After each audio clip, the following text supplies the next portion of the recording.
இந்த விஜயினுடைய வருகை மாறி இருக்கின்றது. ஆயிரக்கணக்கான தொண்டர்கள் தொடர்ந்து திரண்டு வண்ணமாக இருக்கின்றார்கள். அதே நேரம் மயக்கமடையக்கூடியவர்களுக்கு உடனுக்குடன் முதல் உதவி சிகிச்சைகள் வழங்கப்பட்டு ஆம்புலன்ஸ் மூலமாக அனுப்பி வைக்கப்படுகின்றார்கள்.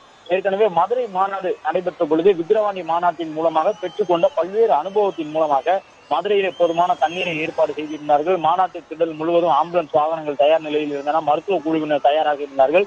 ஆனால் தமிழக வெற்றி கழகத்தினர் இன்று திருச்சியில் நடத்தக்கூடிய இந்த கூட்டம் என்பது மக்கள் சந்திப்பு கூட்டம் தான். விஜய் இந்த இடத்திலே பேசிவிட்டு அடுத்த இடத்திற்கு சென்று விடுவார், எனவே அதிகப்படியான தொண்டர்கள் வரமாட்டார்கள் என்று நினைத்து இந்த மருத்துவ முகாம்கள், கூடுதல் ஆம்புலன்ஸ்கள், போதுமான அளவு தண்ணீர் உள்ளிட்டவற்றில் சற்று கவனக்குறைவாக இருந்திருக்கிறார்களோ என்று எண்ணக்கூடிய விதமாக தற்பொழுது அங்கிருக்கக்கூடிய நிலவரங்கள் மாறி இருக்கின்றன. இவ்வளவு பெரிய கூட்டமும் அந்த மரக்கடைக்குள் செல்லும் பொழுது ஏற்கனவே பாலக்கரையினுடைய பாலத்தில் வரும் பொழுது இளைஞர்கள் கீழே விழுந்து விட்டார்கள். பல நூற்று கணக்கிலே அந்த பாலத்தில் இருந்து கீழே ஒருவர் பின் ஒருவராக விழுந்தார்கள். சிறிய அளவிலான பாலம் தான் என்பதால் பெரிய விதமான காயங்கள் ஏதும் அவர்களுக்கு ஏற்படவில்லை. என்றாலும் கூட இந்த மரக்கடை பகுதியை விஜய் சென்றடையும் பொழுது இந்த பெரிய கூட்டம் ஏற்கனவே இருக்கக்கூடியவர்களுக்கு ஒரு அழுத்தத்தை உண்டு செய்யும். எனவே அதன் காரணமாக யாரெல்லாம் கீழே விழுவதற்கான ஒரு வாய்ப்பு இருக்கின்றதா என்பது உட்பட பல்வேறு விஷயங்களில் காவல்துறை, மாநகர காவல்துறை கவனம் செலுத்த வேண்டிய தேவை எழுந்திருக்கின்றது. திருச்சி மரக்கடை பகுதியிலே ஏராளமானவர்கள் திரண்டிருக்கக்கூடிய சூழ்நிலையில் ஒரு பெரிய கூட்டத்தோடு விஜய் அந்த பகுதியை நோக்கி வந்து கொண்டிருக்கின்றார். பார்க்கின்ற திசையெல்லாம் திருச்சியிலே தமிழக வெற்றி கழகத்தினர் தான் என்று சொல்லும் விதமாக அந்த பேருந்து செல்லக்கூடிய சாலைகள் முழுவதுமாக தாவேகாவினர் திரண்டிருக்கின்றார்கள். 5 மணி நேரத்தை தொட்டு விட்டது. திருச்சிராப்பள்ளி விமான நிலையத்திலிருந்து கிட்டத்தட்ட ஒரு 9-10 கிலோமீட்டர் தூரத்தில் இருக்கக்கூடிய மரக்கடையை சென்றடைவதற்கு இன்னும் முழுவதுமாக அவர் சென்று சேரவில்லை. விஜயை எதிர்நோக்கி ஏராளமானவர்கள் காத்திருக்கின்றார்கள். குழந்தையோடு வர வேண்டாம் என்று அறிவுறுத்தப்பட்டிருந்தது, ஆனால் கை குழந்தையோடு வந்திருக்கின்றார்கள். கர்ப்பிணி தாய்மார்கள் வர வேண்டாம் என்று அறிவுறுத்தப்பட்டிருந்தது, ஆனால் அவர்களும் வந்திருக்கின்றார்கள். குடும்பமாக சாலை ஓரங்களிலே நின்று விஜயை பார்த்த வண்ணமாக இருக்கின்றார்கள். ஒரு பெரிய இளைஞர் பட்டாலும் தங்களுடைய கைகளை உயர்த்தபடி விஜய் செல்லக்கூடிய அந்த வாகனத்தினுடைய முன்னும் பின்னுமாக அணிவகுத்துக் கொண்டிருக்கின்றார்கள். உயர்த்தி பிடிக்கப்பட்ட தமிழக வெற்றி கழகத்தின் கொடியோடு அவர்கள் நின்று கொண்டிருக்கக்கூடிய அந்த காட்சிகளையும் காண முடிகின்றது.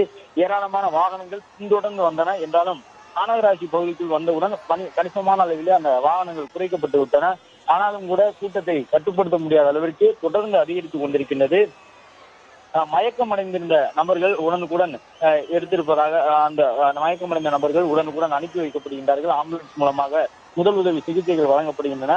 எனவே இவர்கள் அனைவரும் காலை 8 மணிக்கு வந்தவர்கள். அவர்களில் பலர் சிற்றுண்டி கூட அருந்தாமல் வந்தவர்கள். எனவே அதன் காரணமாக மயக்கம் ஏற்பட்டிருக்கின்றது. அது மட்டுமல்லாமல் வெயிலினுடைய தாக்கத்தின் காரணமாக குறைந்தபட்சம் அமருவதற்கு வாய்ப்பு இருந்தால் கூட அமர்ந்து விட முடியும். ஆனால் அமருவதற்கான வாய்ப்பு கூட இல்லாமல் பல இளம் பெண்கள் அங்கே மயங்கி விழுந்து கொண்டிருக்கக்கூடிய காட்சிகளை காணுகின்றோம். ஏற்கனவே குறிப்பிட்டபடிதான் விக்கிரவாண்டி மாநாட்டிலும் இதே போன்று பல்வேறு சம்பவங்கள் நடந்தன. ஆனால் அதிலிருந்து அனுபவப்பட்டிருந்த தாவேகாவினர் மதுரை மாநாட்டின் போது மிகவும் கவனமாக தண்ணீருக்கு எந்த விதமான தடையும் வந்துவிடக்கூடாது, பற்றாக்குறை ஏற்பட்டு விடக்கூடாது, யாரும் தாகத்தில் மயங்கிவிடக் கூடாது என்பதற்கான ஏற்பாடுகளை செய்திருந்தார்கள்.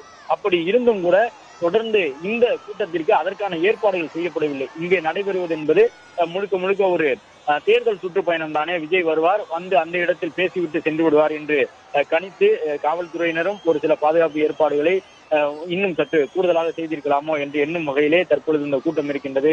அதே போன்று தமிழக வெற்றி கழகத்தினரும் மருத்துவ முகாம்கள், கூடுதலாக மருத்துவர்களை வரவழைத்திருக்கலாமோ என்று எண்ணும்படியாக இருக்கின்றது.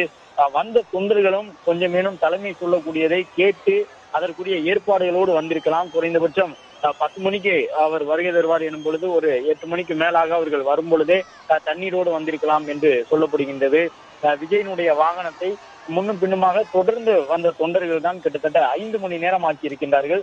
அரை மணி நேரத்தில் முடிய வேண்டிய பயணம் கிட்டத்தட்ட 5 மணி நேரம் ஆகி இருக்கின்றது. அதற்கு காரணம் தாவேகாவின் தொண்டர்கள் கொடியோடு வந்து கட்சியின் வாகனத்திற்கு முன்பாக நின்று கொண்டார்கள். விஜயும் முயற்சி செய்து பார்த்தார். ஆனாலும் கூட விஜய் சொல்லியும் அவர்கள் தொடர்ந்து வாகனத்தின் முன்பாக குவிந்து கொண்டிருந்த நிலையில்தான் ஒரு பக்கம் தற்பொழுது பெரும் கூட்டம் ஏற்பட்டிருக்கின்றது. மரக்கடையிலே காத்துக் கொண்டிருக்கின்றார்கள். விஜய் நெருங்கி வருகின்றார் என்ற செய்தி அறிந்து அவர்கள் உற்சாகத்தோடு காணப்படுகின்றார்கள். அந்த கூட்டத்திற்குள் இருப்பவர்கள் யாருமே வெளியில் வர முடியாது என்று சொல்லும் விதமாக வெளியேறி செல்வதற்கான வாய்ப்பு கூட இல்லை. அந்த பகுதியை பார்க்கும் பொழுதே நாம் தெரியும், கிட்டத்தட்ட 3 பக்கமும் முழுக்க முழுக்க தடுப்புகளால் சூழப்பட்டிருக்கக்கூடிய ஒரு பகுதியாக இருக்கின்றது. அவ்வளவு எளிதாக ஒரு அவசர காலத்தில் வெளியேறி செல்ல முடியாத வகையிலே அந்த குறுகலான பகுதியாக மார்க்கெட் பகுதி அமைந்திருக்கின்றது. எனவே மரக்கடை மார்க்கெட்டில் விஜய் தற்பொழுது வந்து சேர்ந்திருக்கக்கூடிய நொடியில் இன்னும் சற்று நேரத்தில் அவருடைய உரை தொடங்க உள்ளது. பிளே ஸ்டோர் மற்றும் ஆப் ஸ்டோரில் இருந்து பாலிமர் செயலியை QR கோடு மூலம் பதிவிறக்கம் செய்யுங்கள். செய்திகளை உடனுக்குடன் பெறுங்கள்.